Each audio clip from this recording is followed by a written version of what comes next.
So Q, you have been a bit of a social media monster. You've actually been able to grow and build your brand. How has social media been an asset to you? So social media has changed my life. I don't know if you guys know, but I was a corporate accountant for 14 years prior to entering the entertainment space. I used to drive to work every day wanting to slit my wrist. I was miserable. And quite frankly, being an accountant, I made, at that time, more money than most of my friends did around me. So you get caught in that trap. The lifestyle, you know what I'm saying? I've got this lifestyle, you know, I can't leave this, so you feel trapped. The best thing that ever happened to me is my boss fired me. Thank you, John. He fired me. John, we love you. He fired me. And it was because I was underperforming. I got sick. Toxicity, baby. You know what? I'm lying. You didn't get sick? I told the people I got sick. Okay. And you know what? This is a first. Oh, because this story has always been concocted, and I've always told people honesty. I got sick. That's honestly not the truth. Did you hear that, John? That's what happens. That's not the truth. The truth is, I got booked in Chicago to do a party. So I took off of work for 3 days to go do this booking, where it cost me more to get dressed for the booking than I made. I think I might even charge people $300 to book me. This is my very first booking. And so I was off of work Monday through Wednesday. Get back in town Thursday, I call my boss and I say, listen, I'm sick. I've been out for 4 days. I might as well just stay out through Friday and start clean on Monday. And he said to me, he said, you know what? You've been out this long, it creates a nice natural stopping point.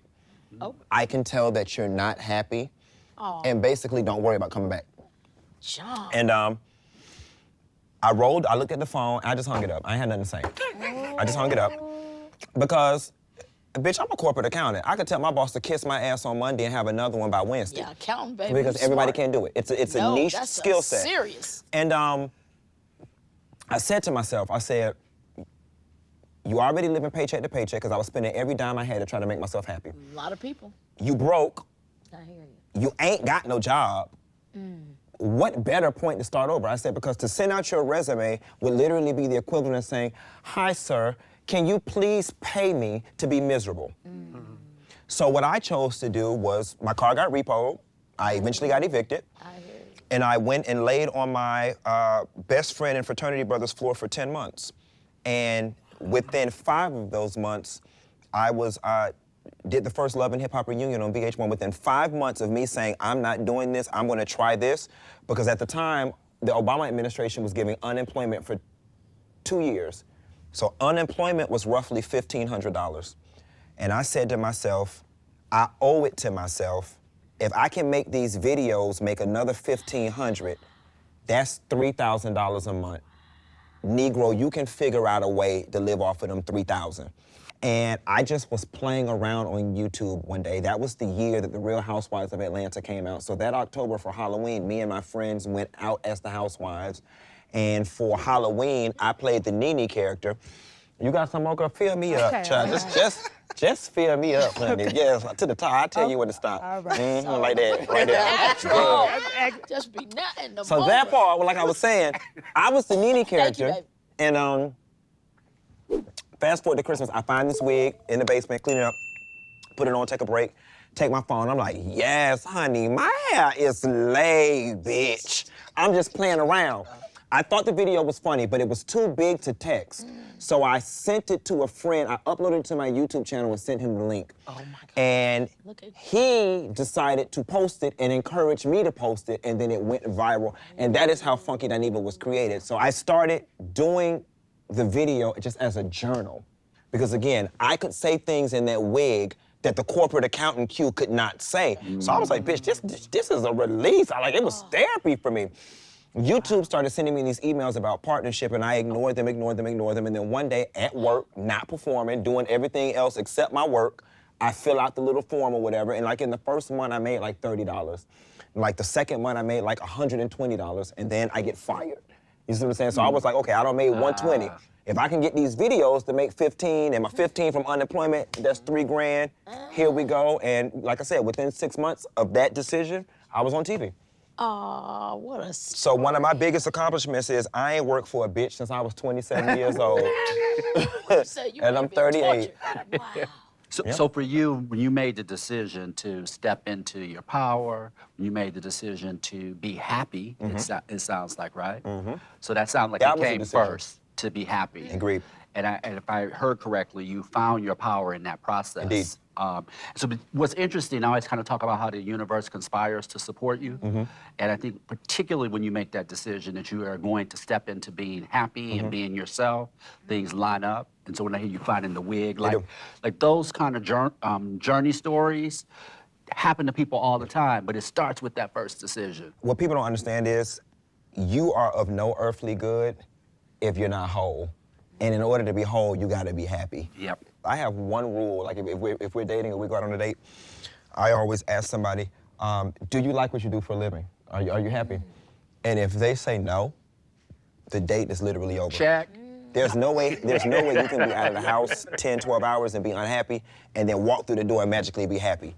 That math ain't mathing. No. So for me, the number one rule before looks, credit, top, bottom, verse, and all of that is, are you happy with what you do for a living? And if the answer is no, we cannot grow from there. Wow. So I'm asking this only because there's someone else who also has a similar struggle, and you've been public about substance use, drug Most definitely. use. Cocaine was my drug of choice. Okay. I hear you. And about overcoming, talking about finding happiness. I'm sure becoming sober or overcoming that was a part of the process of becoming happy, or was it not? You know what? They were two different races ran at two different times. Gotcha. And for me, they didn't have anything to do with one another. Okay. You know, a lot of people's experience is, oh, I was traumatized, or I went through this and it led me to that. That honestly was not my experience. My experience was I was hanging out with the girls in the club for years, and the girls kept trying to get me to go to the bathroom, and for years I didn't go, and then one time I went, and I liked what was in the bathroom, so I kept going. You know what I'm saying?